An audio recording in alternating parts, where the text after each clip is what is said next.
Hello 18! Welcome back to my channel. Thank you for clicking this video. Isang co-founder ng Lunari Global, isa palang certified 18. Yes, shy fangirl ng ating mahalima. Heto nga, magkasama sila sa picture at nag-post pa sa Instagram na may caption na ganito. Basahin natin.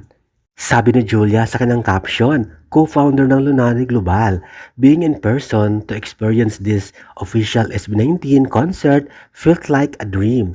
100,000 in attendance, biggest solo act concert in the Philippines history. Congratulations to the whole team of Onesie Entertainment, Yanni De Dios, Miss Frost, at marami pang iba. Thank you for your kind hospitality this past week, and I can't not wait to see more of the boys on the global stage. So excited for the future. O diba? Clap, clap, clap.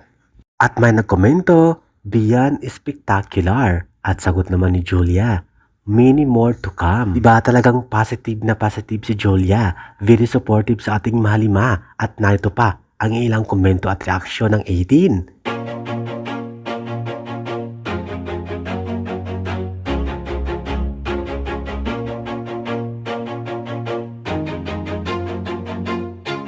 Always do it on my own, so I gotta get through it. And the only thing I know is to love what I'm doing. Never give up, never slow, till I finally prove it. Never listen to the no's, I just wanna keep moving. Keep my head up when I act, head up, that's a fact.